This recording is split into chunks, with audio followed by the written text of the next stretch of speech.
اللهم أنت ربي لا إله إلا أنت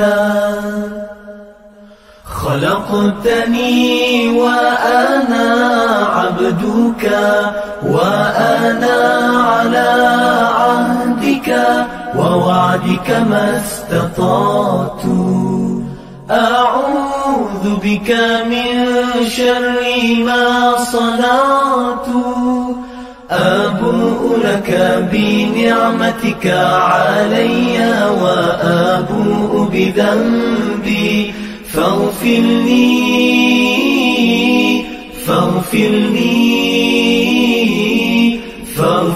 لي فإنه لا يغفر الذنوب إلا أنت. Ya Allah, Engkau Tuhanku, tiada Tuhan selain Engkau. Engkau ciptakan aku dan aku hamba-Mu, dan aku berada dalam janji-Mu menurut kemampuanku. Aku berlindung denganmu daripada kejahatan yang kulakukan. Aku sedari nikmat-Mu kepadaku, dan ku sedari akan dosa-dosaku. Ampuni aku, ampuni aku, ampuni aku, kerana sesungguhnya tiada yang dapat mengampunkan dosa kecuali Engkau. Allahumma anta rabbi la ilaha illa anta خلقتني وأنا عبدك وأنا على عهدك ووعدك ما استطعت أعوذ بك من شر ما صنعت أبوء لك بنعمتك علي وأبوء بذنبي فاغفر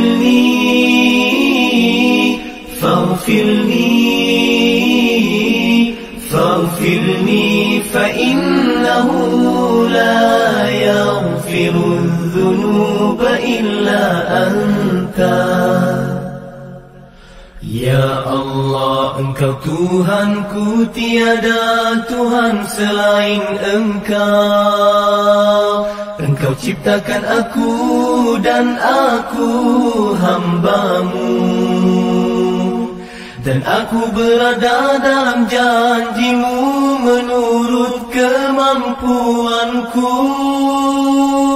Aku berlindung denganmu daripada kejahatan yang kulakukan.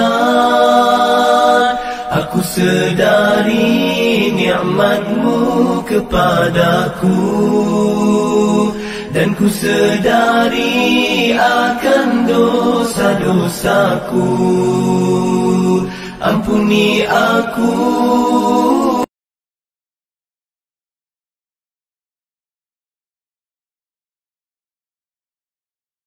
Syaitanirrajim.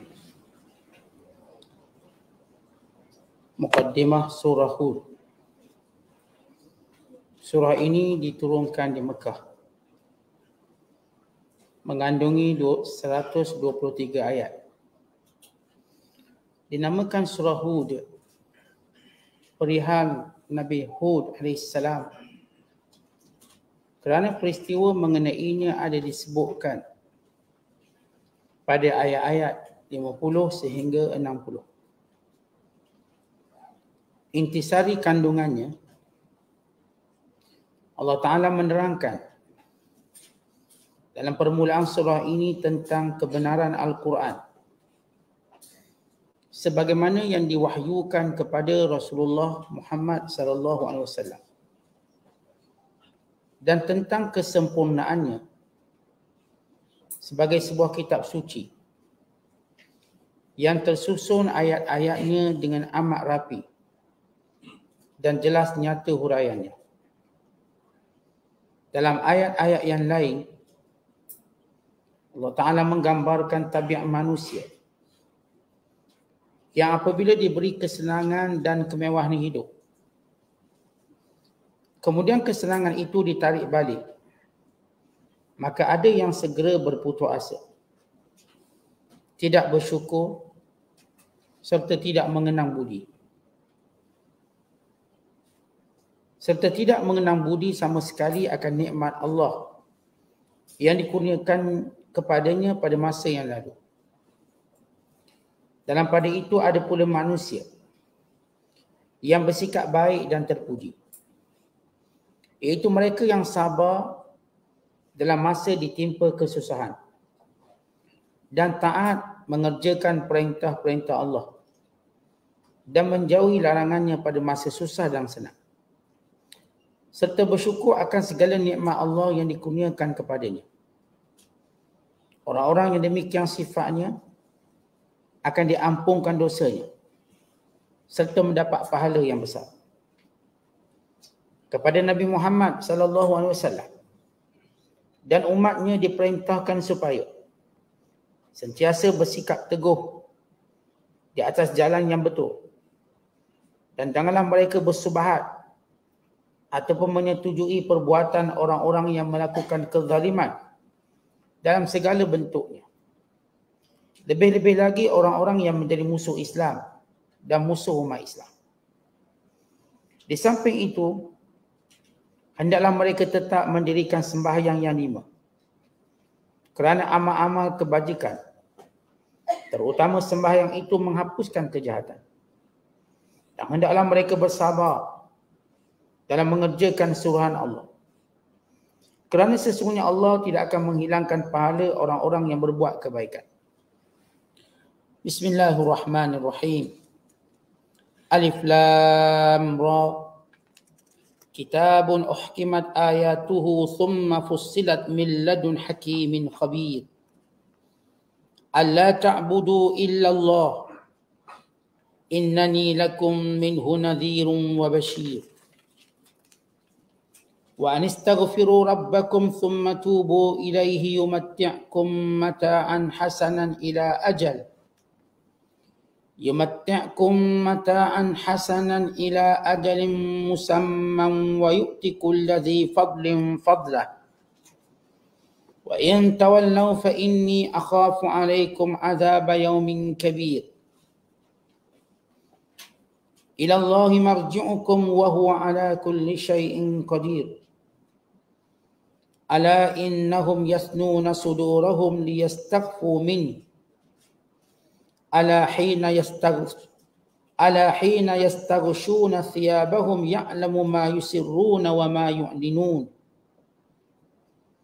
إنه عليم بذات الصدور. Sadaqallahul Azim. Dengan nama Allah yang Maha Pemurah lagi Maha Mengasihani. Alif Lam Ra. Al-Quran sebuah kitab yang tersusun ayat-ayatnya dengan tetap teguh. Kemudian dijelaskannya pula kandungannya satu persatu. Susunan dan penjelasan itu adalah dari sisi Allah yang Maha Bijaksana, lagi Maha mendalam pengetahuannya. Al-Quran yang demikian sifatnya diturunkan oleh Allah supaya janganlah kamu menyembah sesuatu pun melainkan Allah. Katakanlah, wahai Muhammad, sesungguhnya aku diutuskan oleh Allah kepadamu sebagai pemberi amaran kepada orang-orang yang ingkar dan pembawa berita gembira kepada orang-orang yang beriman. Dan hendaklah kamu meminta ampun kepada Tuhan kamu dari perbuatan syirik. Kemudian hendaklah kamu rujuk kembali taat kepadanya, supaya ia memberi kamu nikmat kesenangan hidup yang baik di dunia hingga ke suatu masa yang tertentu. Dan di akhirat pula ia akan memberi kepada tiap-tiap seorang yang mempunyai kelebihan dalam sebarang amal yang soleh akan pahala kelebihannya itu. Dan jika kamu berpaling membelakangkan 3 perkara itu, maka sesungguhnya aku bimbang kamu akan beroleh azab hari kiamat yang besar huru-haranya. Kepada Allah jualah kembalinya kamu.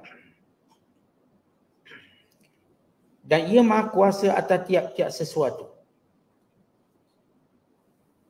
Ketahuilah, sesungguhnya mereka yang ingkar itu membongkokkan badan mereka untuk menyembunyikan perasaan buruk yang ada dalam dada mereka daripada Allah. Ketahuilah semasa mereka berselubung dengan pakaian mereka sekalipun, Allah mengetahui apa yang mereka sembunyikan dan apa yang mereka zahirkan. Sesungguhnya ia maha mengetahui akan segala isi hati yang ada di dalam dada. Surah yang kita bacakan ini ialah surah Hud alaihissalam. Merupakan surah yang ke-11 pada juzuk yang ke-11 dan juzuk yang ke-12. Ayat pertama dan kelima masih lagi berada pada juzuk yang ke-11. Manakala ayat yang ke-6 sehingga ayat 123 berada pada juzuk yang ke-12. Surah Hud ialah surah Makkiyah. Diturunkan di Mekah. Atau definisi yang lebih tepat diturunkan sebelum hijrah Nabi ke Madinah Al-Munawwarah. Kesemua surah yang dimulai dengan huruf hijaiyah, sama ada Alif Lam Ra, Yasin, Taha, Alif Lam Mim dan sebagainya, kesemuanya turun di Mekah, melainkan 2 surah sahaja yang diturunkan di Madinah. Itu suratul Baqarah yang juga dimulakan dengan Alif Lam Mim, dan surah Ali Imran yang juga dimulakan dengan huruf hijaiyah Alif Lam Mim. Namun semua surah yang lain yang dimulakan dengan huruf-huruf muqatta'ah atau huruf hijaiyah adalah surah Makkiyah. Maka menjadi kebiasaan surah Makkiyah menyentuh persoalan akidah, persoalan kerasulan, persoalan tentang kebangkitan semula, yakni hari kiamat, dan persoalan tentang syurga dan neraka. Dinamakan surah Hud kerana di dalamnya terkandung kisah Nabi Allah Hud AS. Sama sebagaimana surah Yunus sebelum ini. Walaupun dalam surah ini mengandungi kisah Nabi-Nabi yang lain juga. Namun di-highlightkan ataupun difokuskan kepada kisah Nabi Allah Hud AS. Maka Allah Ta'ala menceritakan kisah Nabi Allah Hud dan kaumnya, penentangan kaumnya, bermula daripada ayat 50 sehingga ayat 60. Yang berakhir dengan kemusnahan mereka ditimpa dengan atau dibalai dengan angin kencang, ribut taufan yang berlangsung selama 7 malam 8 hari yang menjadikan semua mereka kaku, hancur lebur, musnah, binasa. Dan surah ini juga ada persamaannya dengan surah Yunus, surah sebelum ini. Dari sudut kandungannya, dari sudut permulaannya. Kalau surah Yunus juga dimulakan dengan Alif Lam Ra. Dan surah Hud juga dimulakan dengan Alif Lam Ra. Dan surah Yunus sebelum ini diakhiri dengan perkara yang bersangkutan dengan Al-Quran, kenabian dan dakwah yang dibawa oleh Nabi sallallahu alaihi wasallam. Maka demikian juga dalam surah Hud yang kita bacakan. Ia ditutup dengan menegaskan lagi tentang kebenaran Al-Quran, kebenaran Nabi sallallahu alaihi wasallam dan dakwah yang dibawa oleh baginda sallallahu alaihi wasallam. Di mana surah Yunus sebelum ini ada perkara yang diringkaskan. Maka datang surah Hud menjelaskan keringkasan yang disebut dalam surah Yunus. Mana ini yang disebut sebagai kaitan antara 2 surah ini. Dan kedua surah ini mengandungi persoalan yang berkait dengan diskusi dengan kelompok yang mengkufuri Allah, dengan golongan-golongan yang menyembah berhala. Kesemua surah ini mendebat ataupun kita katakan mengingkari perbuatan musyrik penyembah-penyembah berhala ini. Dan cabaran kepada mereka untuk mendatangkan Al-Quran sebagaimana Al-Quran yang diturunkan. Kerana dakwaan mereka buat Al-Quran itu daripada Nabi Muhammad, ciptaan Muhammad sallallahu alaihi wasallam.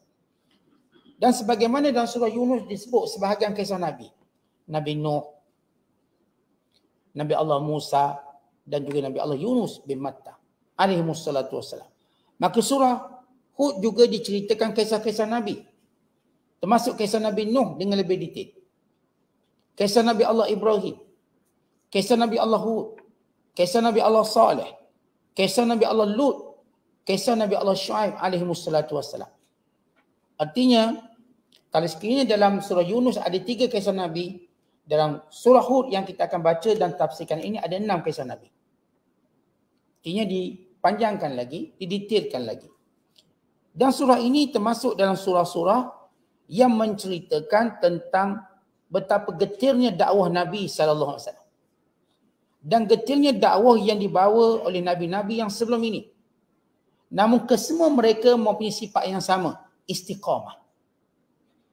Seolah-olah kisah-kisah Nabi yang dibawa oleh Allah Ta'ala dalam surah-surah ini untuk mengajar baginda sallallahu alaihi wasallam supaya istiqamah. Walau sepahit mana pun dakwah, segetir mana pun dakwah, walaupun hebat pengorbanan yang dituntut, tribulasi yang dikenakan, maka perlu sabar dan perlu istiqamah. Kerana itu Nabi sallallahu alaihi wasallam ketika mana Abu Bakar radhiyallahu taala anhu melihat uban di kepala Rasulullah. Lalu Abu Bakar berkata, "Qad syibta." Ya Rasulullah, saya nampak rambut tuan sudah ada uban.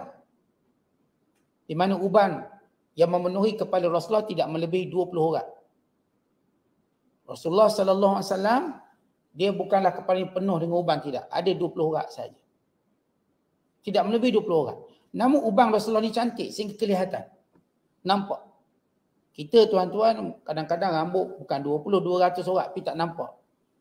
Terlindung. Uban ini cahaya orang beriman. Nabi menyebut asy-syaib nurul mu'min.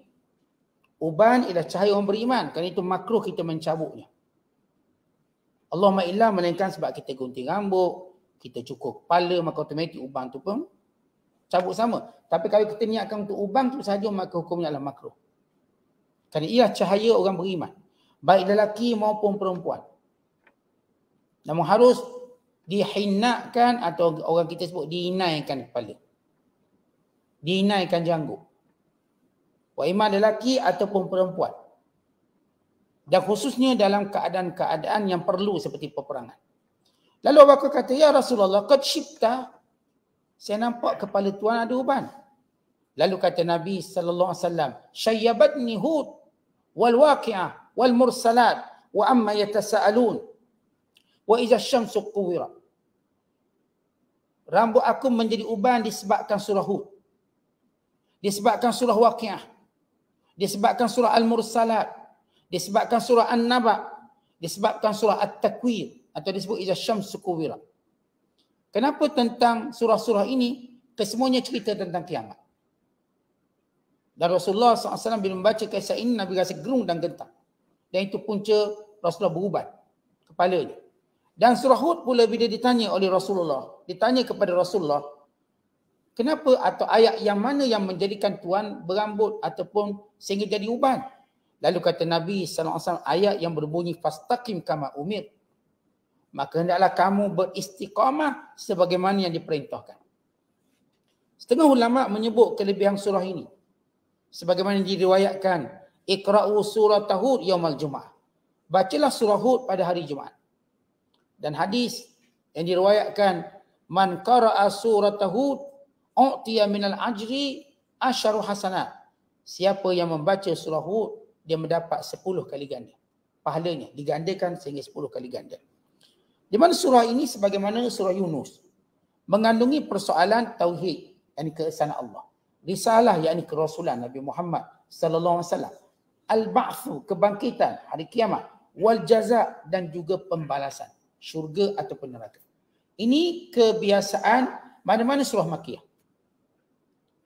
Surah-surah yang diturunkan di Mekah atau sebelum hijrah ini. Semua surah ini bersangkutan dengan debat dengan kelompok yang menyekutukan Allah. Dan mengukuhkan keimanan, ketauhidan, dalil-dalil, bukti-bukti kebesaran Allah, kebenaran Nabi Muhammad sallallahu alaihi wasallam, kebenaran wahyu Al-Quran, penegasan tentang harinya kiamat dan balasan. Ini persoalan dasar, persoalan penting yang dibawa oleh Nabi-Nabi dan Rasul-Rasul sepanjang zaman. Kalau kita pergi kepada secara detail dalam kandungan surah ini, ulama menyebut tentang 16 kandungan surah ini. 16 secara kita katakan meliputi daripada ayat yang pertama sehingga ayat yang terakhir sekali, itu pada ayat yang 123. Yang pertama ialah penegasan tentang Al-Quran itu datang dari Allah. Dan Al-Quran yang datang dengan susunan yang indah, dengan kandungan ayat yang bersifat mukjizat, seumpama bangunan yang kukuh yang tiada cacat celanya, yang menerangkan setiap keadaan tanpa penangguhan, menerangkan tentang dalil-dalil tauhid, kenabian, hukum hakam, pengajaran, kisah-kisah, dan membezakan antara yang benar dan yang batil, yang datang secara mukjizat dan cabaran kepada orang-orang kafir bagi mendatangkan surah seumpamanya. Nah, ini yang pertama. Yang kedua, penjelasan tentang pembahagian tauhid. Penjelasan tentang pembahagian tauhid itu bagaimana memahami tauhid keesaan Allah SWT yang bersifat esa yang perlu disembah, dan Tuhan yang esa dari seluruh af'alnya, perbuatannya yang menguruskan, yang mentadbir seluruh alam ini. Kemudian yang ketiga, penegasan tentang hari kebangkitan dan juga tentang balasan supaya manusia beriman dengannya, memberi suatu galakan untuk memperbanyakkan kebaikan dan memberi suatu amaran, memberi suatu peringatan untuk menjauhi kejahatan. Sebab semua orang akan kembali pada Allah. Dan yang keempat, Allah Ta'ala menguji manusia untuk mengetahui siapakah di kalangan mereka melakukan amalan yang paling baik sekali. Liyabluwakum ayyukum ahsanu amala, untuk menguji manusia siapa yang paling baik amalannya. Seolah-olah Al-Quran mendidik, mengajar kita fokus kepada satu perkara. Jadilah orang terbaik. Seumpama pelari-pelari yang berlari dalam satu pertandingan, semuanya berfikir untuk menang. Tak ada seorang pun fikir untuk kalah. Mereka berlari untuk menang. Mereka berlari untuk menamat, berada di garis penamat.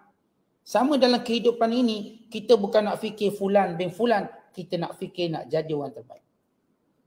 Kita bukan nak tunggu orang lain jadi baik, baru kita jadi baik. Kita bukan terpengaruh dengan orang buat baik. Kita nak jadi baik sehingga kita yang menjadi ikon kepada orang lain. Ini sebab kebanyakan manusia setengah mereka, dia nak tunggu orang lain dulu baik. Saat saya nak tunggu dia beri salam, barulah saya beri salam kat dia. Dia kalau senyum, barulah saya senyum kat dia. Dia kalau tegur saya, baru saya tegur. Kalau tak tegur, saya pun tak nak tegur dia. Kalau dia menyombong saya menyombong 4 kali ganda. Orang kita berlomba nak jadi siapa paling jahat. Kalau ditunjuk dia ni gedebel, saya akan tunjuk gedebel lagi. Kalau ditunjuk dia ni teruk, saya nak tunjuk 4 kali teruk. Kalau nak tunjuk dia ni mulut jahat, saya nak tunjuk saya ni mulut neraka lagi hebat. Itu perangai kita.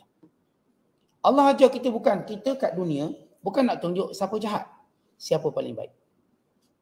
Sebab itu kita tuan-tuan yang bersaing untuk jadi baik. Bukan menunggu orang lain untuk jadi baik, atau bukan juga untuk jadi lebih jahat. Sebab itu kita tak payah tunggu siapa-siapa. Dia tak bagi salam, tak apa, saya bagi salam. Dia kedekut, tak apa, saya bagi. Dia tak senyum, tak apa, saya senyum. Dia tak tegur, tak apa, saya tegur. Dia tak buat baik, tak apa, saya mulakan kebaikan. Tak apalah dia tak nak buat, sudah, saya nak buat. Dia tak nak ke masjid, sudah, saya nak ke masjid. Jangan pula kita, dia pun tak ke masjid, Ustaz, bukan saya seorang je. Tengok, dia nak tunjuk paling teruk. Tapi saya ni okey sikit, Ustaz, pergi juga seminggu sekali. Dia teruk, tak pergi. Maka buat apa kita nak banding satu benda yang lebih teruk? Kita tanpa mempedulikan orang lain, kita terus bergerak untuk buat baik. Macam saya katakan, seorang yang berlari, dia tak peduli kiri kanan dia siapa. Dia nak berlari sampai ke garisan penamat. Dia nak jadi nombor 1.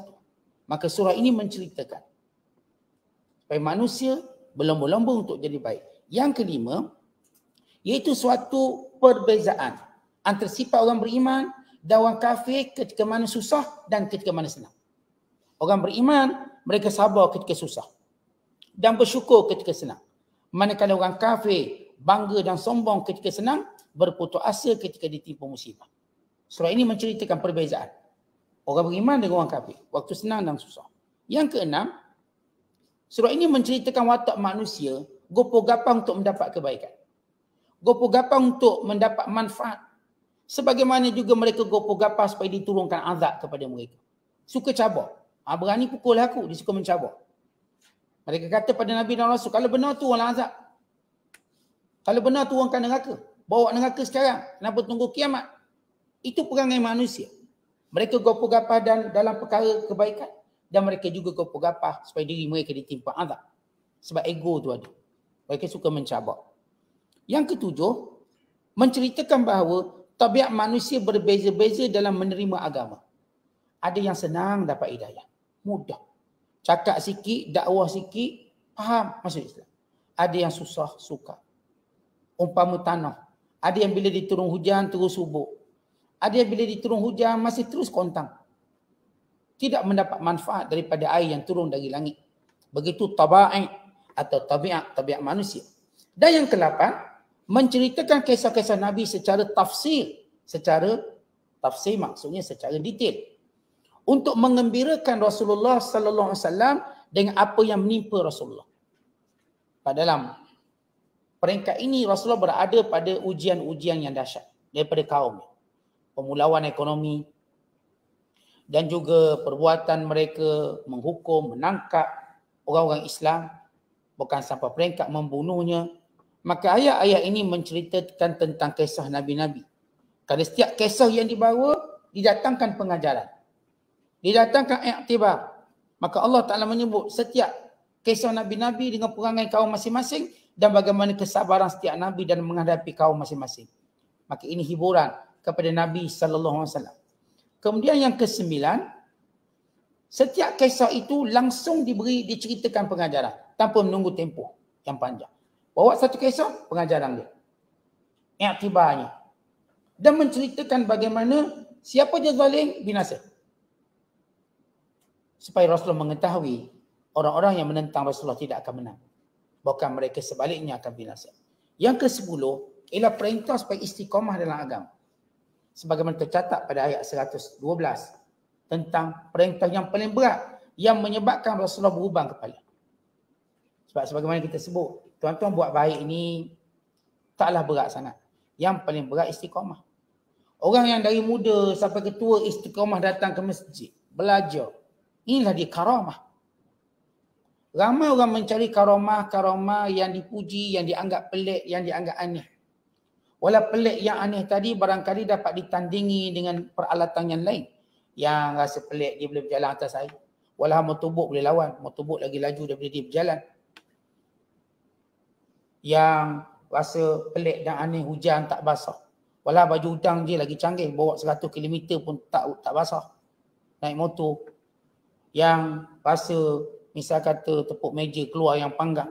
Walau yang ni lagi hebat. Dia punya hidangan buffet dia 100 lauk. Maksudnya, kalau kita nak nilai pelik-pelik yang macam gitu, ada orang boleh datang benda macam gitu. Tetapi yang paling sukar ialah istiqamah dalam agama.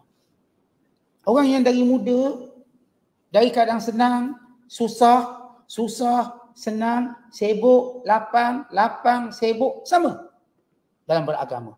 Jaga solat, dia jaga majlis ilmu, dia jaga solat jemaah. Dia sibuk ke? Dia lapang ke? Dia muda ke? Dia tua ke?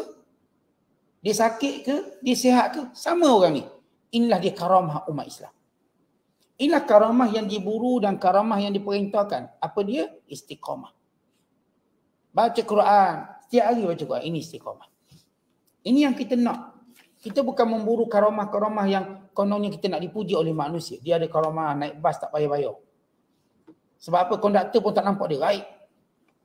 Kata itu bukan hebat pun. Bukan itu yang kita buru atas dunia ni. Yang kita buru atas dunia ini untuk kekal taat pada Allah sampai nafas terakhir kita. Bertemu dengan Allah dalam keadaan taat. Mati dalam keadaan taat. Ini karamah. Dan bila Allah Ta'ala menghendaki kebaikan seorang hamba, dimatikan dia dalam keadaan dia melakukan ketaatan. Namun ketaatan ini kata para ulama datang daripada sifat istiqamahnya yang awal. Sebab orang yang istiqamah dengan sesuatu, dia akan berakhir dengan sesuatu itu. Kita dah istiqamah solat, insya-Allah berakhir dengan solat. Kita istiqamah puasa, berakhir dengan kebaikan puasa. Istiqamah bersedekah, demikian juga. Sebab itu ini perintah yang paling berat. Sehingga menyebabkan Rasulullah rambutnya naik uban. Dan yang ke-11, untuk menceritakan tentang kezaliman, menolak kebenaran, punca kemusnahan. Cenderung kepada orang zalim, punca kepada azab api neraka. Bukan saja kita dilarang untuk berlaku zalim dan menolak kebenaran, bahkan cenderung kepada golongan dan kelompok yang menolak kebenaran. Kadang-kadang kita nak berkawan dengan puak-puak ni, jangan. Kerana cenderung kepada mereka juga akan menjadi sebab diazab oleh Allah.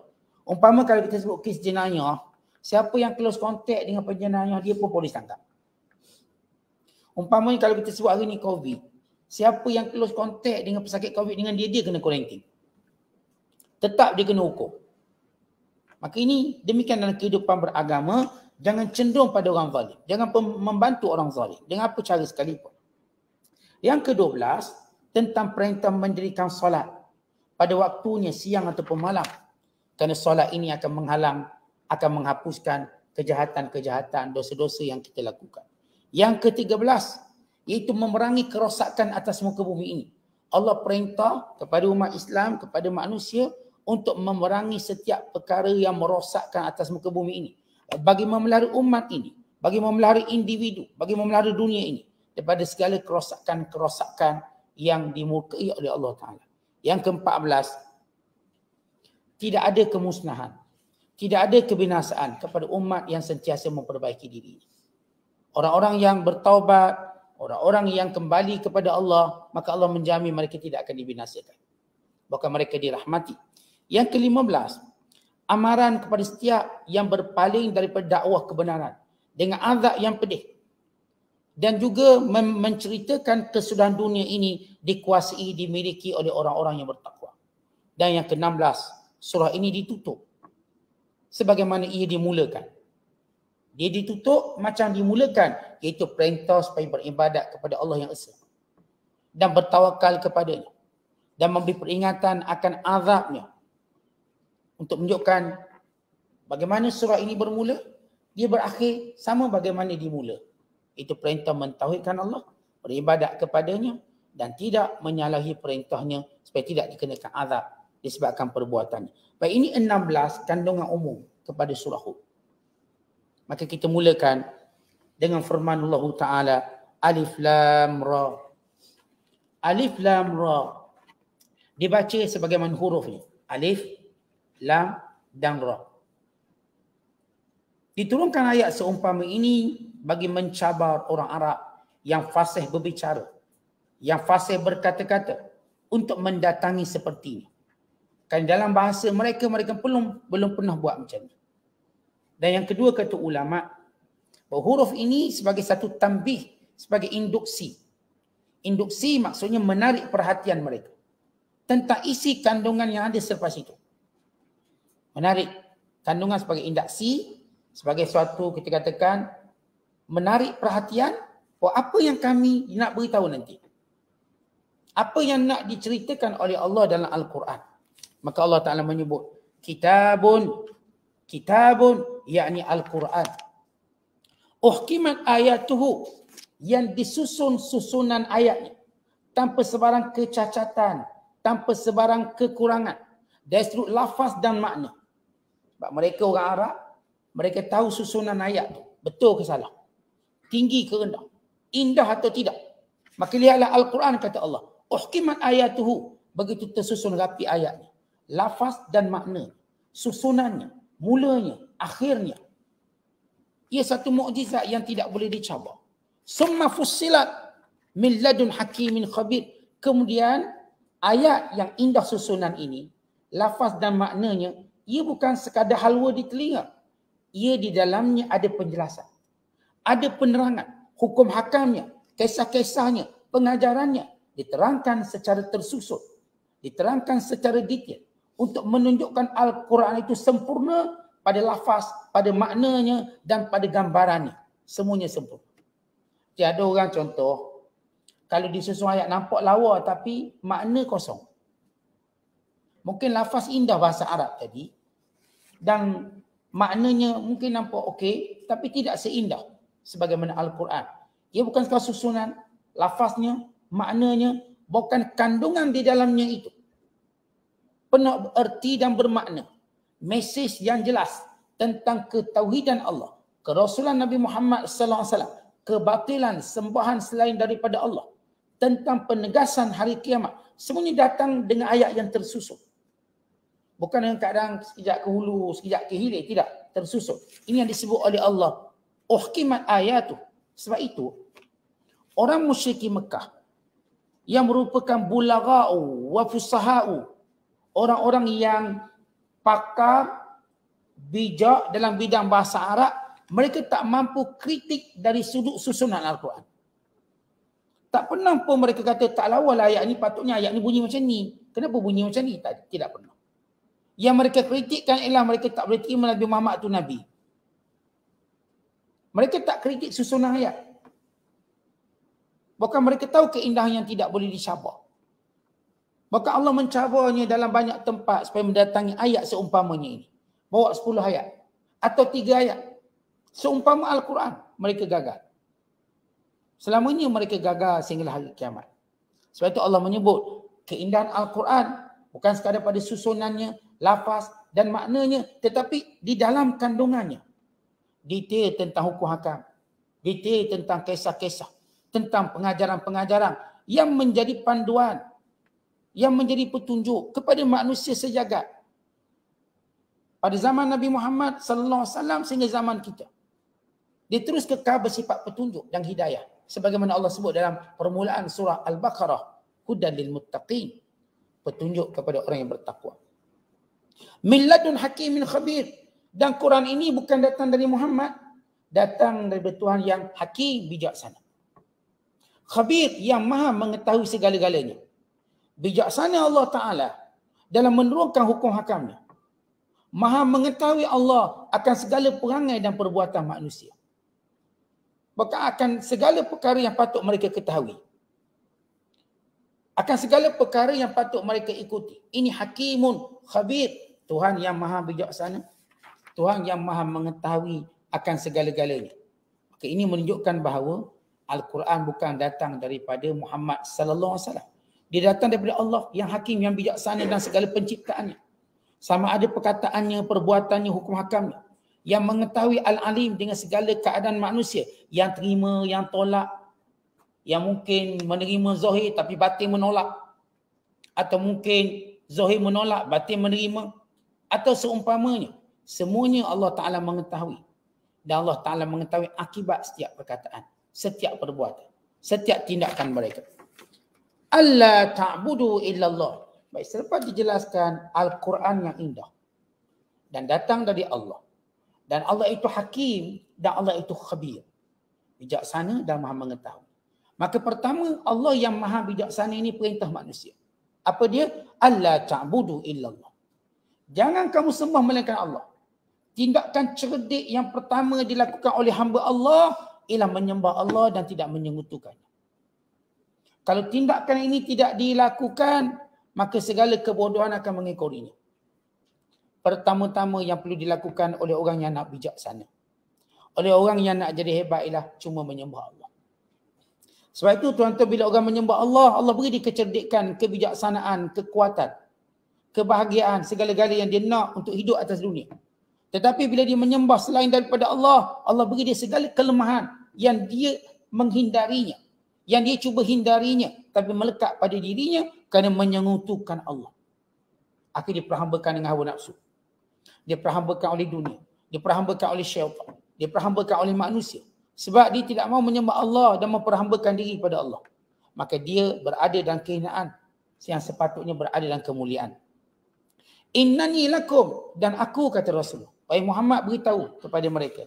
Innani, sesungguhnya aku, lakum minhu, kepada kamu daripada Allah. Yang aku mendapat perintah dari Allah. Untuk diberikan kepada kamu. Nadhirun wa bashir. Aku memberi peringatan akan azab, neraka, kemurkaan. Bila mana kamu menolak kebenaran ini. Wa basyir, dan berita syurga. Berita tentang pahala. Berita tentang hidup abadi.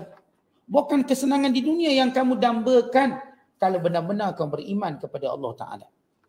Wa anistaghfiru, kerana itu mulakan jejak keinsafan kamu. Mulakan jejak keimanan kamu. Mulakan jejak kebaikan kamu. Bukan kita juga. Tuan-tuan, kalau kita nak mulakan kebaikan dalam hidup, selepas kita mentauhidkan Allah, Allah sebut di sini, wa anistaghfiru rabbakum, mohonlah ampun kepada Allah kesilapan lampau yang kita buat. Bagi orang kafir yang menyembah berhala, yang mensyirikkan Allah, pun Allah suruh minta ampun. Walaupun kamu buat dalam keadaan jahil, minta ampun pada Allah.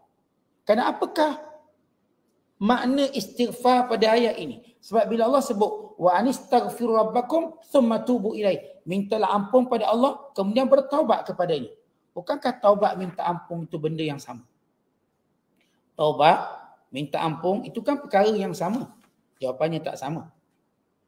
Bila kita sebut perkataan mohonlah ampun pada Tuhan daripada segala syirik dan dosa, dan bertaubatlah kamu kepada Tuhanmu dengan kembali mentaatinya. Kata ulama tafsir, yang dimaksudkan dengan istighfar iaitu memohon kepada Allah keampunan, memohon kepada Allah keampunan untuk menutup segala keaiban-keaiban kejahatan kita dulu. Tuan-tuan, kita ni bila nak jadi baik, orang akan ungkit balik benda jahat kita. Alah, dulu tu perompak, penyamuk. Dulu tu dia ni rosakkan anak orang. Dulu dia ni yang pecah tabur masjid. Setiap kali bila kita nak baik, orang akan cari silat lama kita. Orang kalau nak jatuhkan kita, dia suka sebut silat lama. Dan manusia ni tuan-tuan, mudah sangat terpikat dengan kesilapan lama. Walaupun orang tu dah berubah 360 darjah. Maka dengan kesilapan lama mereka jatuhkan manusia yang sudah berubah, bukan tak ada kena-mengena lagi dengan yang lama. Tak ada kena-mengena dah. Ini dulu cerita. Ini aku dah taubat dah, aku dah berlepas diri. Para ulama menyatakan, perkataan istighfar di sini, apakah makna, apakah tujuannya ialah bagi menutup segala keaiban-keaiban yang berlaku di sebalik dosa kita. Li'anna istighfar talabul maghfirah wa hiya sitr. Kerana makna istighfar meminta Allah Ta'ala tutup keaiban kita. Adapun makna taubat artinya insilah minal ma'asi, iaitu kita nak berlepas diri daripada segala maksiat, nak berhenti buat maksiat dan menyesal apa yang sudah dan berazam tidak mau kembali lagi. Jadi kalau kita minta istighfar, kita sebut astaghfirullah, memberi maksud minta Allah tutup segala keaiban-keaiban yang berkait dengan dosa kita dulu. Sebab tu tuan-tuan, bila kita dah tahu kita kan mulia sebab Allah tutup keaiban kita. Kita nampak ayah yang berkarisma, ibu yang hebat sebab anak-anak kita tak tahu keaiban kita, Allah tutup. Kita jadi pemimpin yang hebat sebab ditutup keaiban kita. Rakyat nampak kita hebat semacam. Kita yang jadi baik ni, soleh ni pun, yang orang panggil warak lah, orang panggil tuan guru lah, orang panggil ustaz lah, kan Allah tutup keaiban kita. Kalau Allah buka je keaiban kita, habis kita. Habis kita. Sebab itu kita sentiasa istighfar. Moga Allah tutup keaiban. Keaiban yang memang ada kepada kita sebagai manusia. Dan keaiban yang berlaku sebab maksiat-maksiat kita buat. Maksiat kita buat. Maka keaiban itu berlaku. Pernah satu ketika, bila Uthman bin Affan dikunjungi oleh seorang sahabat Rasulullah datang. Lalu Uthman tengok dia, Uthman kata, dalam mata kamu ada zina. Lalu sahabat ni kata, apakah wahyu diturunkan selepas Rasulullah wafat? Dia kata tidak. Tapi aku melihat firasatku, kesan kamu buat dosa. Tuan-tuan, dosa ni ditinggalkan kesan. Ditinggalkan kesan. Mungkin setengah orang yang Allah beri kelebihan nampak kesan dosa. Mungkin setengah mereka. Tetapi secara umumnya Allah tutup. Kita tadi buat dosa banyak pun, kita istighfar. Macam orang tak tahu kita buat. Padahal kita duduk rumah mungkin buat benda-benda lebih kurang. Orang ingat kita duduk rumah baca Quran. Allah campurkan wasangka itu. Dia ni bagus kat rumah baca Quran. Sebab saya dengar dia baca Quran. Padahal bunyi sepatah dia baca Quran. Yang lain semua cerita lain. Demikian Allah tutup keaiban. Sebab itu istighfar. Tutup keaiban-keaiban silap. Sebab keaiban Islam silam ni boleh sebab kita jatuh balik. Dan boleh juga sebab kita kembali semula. Sebab tu kalau tuan-tuan tengok orang berdosa, dia kembali pada perbuatan silam. Dia dah taubat bagus, Kemudian dia kembali balik ke kesesatan, dia akan buat benda yang pernah dibuat dulu. Sebab itu kita sentiasa istighfar. Summa tubu ilai, dan kembali pada Allah dengan taat. Dengan tinggal maksiat. Dengan berazam tak nak buat lagi. Yumatti'kum mata'an hasanan. Allah akan beri nikmat kepada kamu. Maksud yumatti'kum, yakni diberi nikmat. Nikmat dunia dan nikmat akhirat. Dihimpunkan kedua-duanya. Nikmat dunia yang terbatas, nikmat akhirat yang tidak terbatas. Allah Ta'ala nak tunjukkan bahawa segala kebaikan dunia dan kebaikan akhirat itu datangnya daripada Allah. Yang memberi, yang mengadakan, yang menghalang, semuanya daripada Allah SWT. Namun seorang, dia kadang-kadang tuan-tuan sekalian, ada orang, bila dia nak taubat, dia bimbang rezeki dia tak datang. Sebab ini kerja haram dia buat. Dia mula dulu ngeda-dadah sebagai contoh, nega kelak malam atau sebagainya. Bila nak taubat, dia takut rezeki dia mana. Sebab orang dah terbiasa buat jahat, dia tak nampak rezeki halal. Orang yang jadi pelacur, kemudian nak taubat, dia pun fikir, saya nak cari income kat mana. Sebab manusia ni tuan-tuan, bila dia terbiasa satu kerja, dia tak reti nak kerja lain. Kalau seorang tu cikgu lah, kalau orang kata awak saya nak pecat je cikgu, kita pun fikir sekejap, saya nak kerja apa? Padahal banyak je kerja. Manusia macam tu kelemahan dia. Orang kerja ke laut, datang ribut, dia pun duduk kat darat termenung. Jadi tak kerja ustaz, ribut kuat. Habis atas darat tak kerja. Saya tak biasa kerja atas darat. Saya biasa kerja kat laut. Jadi bila laut tu masalah, dia pun tak ada duit kat darat. Dia tak reti cari duit kat darat. Orang kita memang, atau manusia memang perangai dia macam tu. Kalau tuan-tuan ada satu pekerjaan, kemudian orang hentikan pekerjaan, tuan-tuan rasa gelap dunia ni. Mana rezeki aku? Tertanya-tanya kita. Padahal rezeki Allah tu luas. Orang yang saya katakan biasa dia dapat rezeki daripada maksiat. Bila dia berhenti dia nak taubat, dia tertanya-tanya macam mana nak dapat. Dulu biasa meniaga menipu. Kalau tak tipu nak untung macam mana, nak bayar installment kereta, rumah. Maka Allah jawab di sini. Kamu taubat dengan betul, istighfar dengan betul, yumatti'kum mata'an hasanan ila ajalin musamma wa yu'ti kulladhi fadlin fadlah. Allah akan beri kamu nikmat yang lebih baik. Mata'an hasanah, nikmat yang baik dunia dan akhirat. Dan nikmat dunia yang akan Allah Ta'ala beri sehingga sampai waktu kamu. Maksudnya sampai habis usia kamu. Sampailah kamu mati. Kemudian diikuti dengan wa yu'ti kulladhi fadlin fadlah. Allah beri kebaikan yang kamu buat dengan gandaan pahala. Kemudian kata Allah, wa in tawallau, tapi kalau kamu tak nak taubat, kamu tak nak istighfar, kamu tidak mau melakukan kebaikan, kamu tinggalkan 3 perkara ini. Apa dia 3 perkara? Istighfar, taubat dan buat baik. Kamu tinggal yang ni. Maka kata Allah, fa inni akhafu alaikum azab yaumin kabir.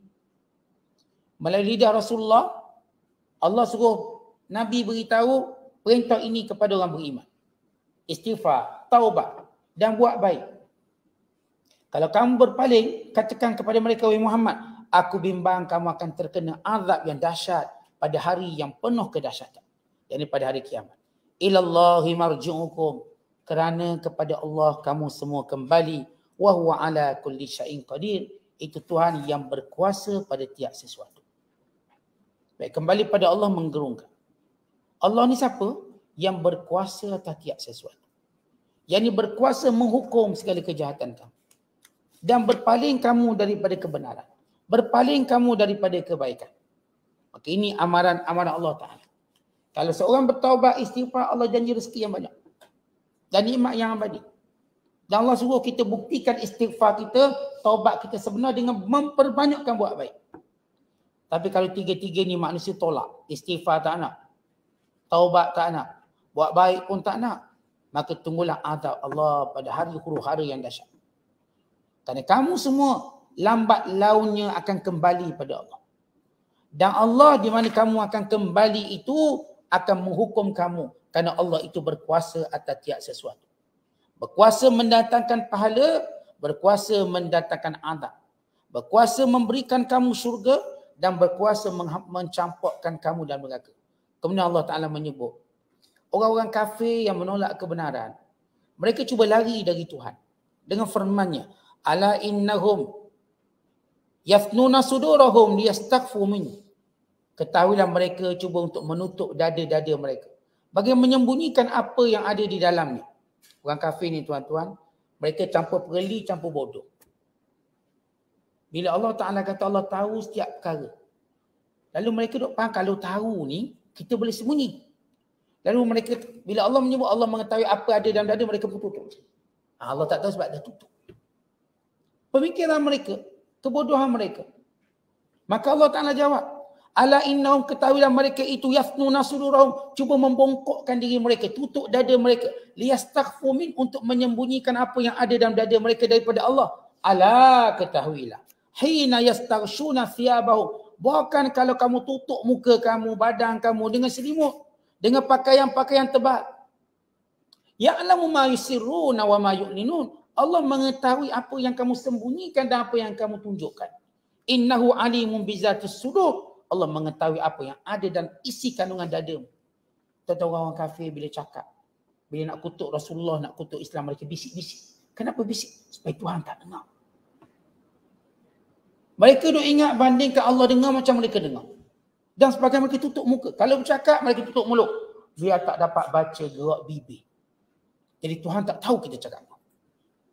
Betul, mereka menerima konsep Tuhan tahu, tapi pada mereka Tuhan tahu macam mereka tahu. Kalau diterang-terangkan, kalau dijelaskan, maka tahu. Tapi kalau sembunyi, ni Tuhan tak tahu. Maka Allah jawab, kamu dalam keadaan mana pun, bila mereka jalan depan Rasulullah, mereka bongkok badan. Supaya jangan Nabi nampak dalam dada mereka ada apa. Apa yang mereka sembunyikan. Kalau cakap, mereka bisik-bisik. Bahkan mereka tutup lampu, biar gelap. Kenapa? Tuhan tak nampak kita cakap. Sebab gelap. Kerana mereka melihat siap perbuatan mereka diketahui oleh Rasulullah. Dan mereka nampak Muhammad macam mereka dari sudut orang, manusia. Mereka rupa Muhammad SAW ini Rasul yang diberitahu wahyu. Kalaupun mereka bersindung, mereka berpaling, mereka mengingkari, mereka menolak hujah depan Rasulullah atau hujah di belakang, Allah mendatangkannya secara terang-terangan dalam wahyu. Menceritakan bagaimana watak orang kafir, penolakkan orang kafir. Allah mengetahui apa pun yang ada dalam dada mereka. Jangan cerita kamu cuba untuk bongkokkan dada kamu, kamu pakai selimut pun Tuhan tahu, kerana Allah mengetahui isi hati kamu. Okay, di sini Allah Ta'ala mula menjawab satu persatu perkara yang orang kafir cuba permain-mainkan agama Allah. Atau cuba menolak dengan pelbagai cara-cara yang mereka fikirkan, kononnya inilah cara untuk menolak cara selamat. Mereka lupa menolak perintah Allah. Cepat atau lambat akan datang akibat yang dahsyat. Wallahu a'lam. Assalamualaikum warahmatullahi wabarakatuh.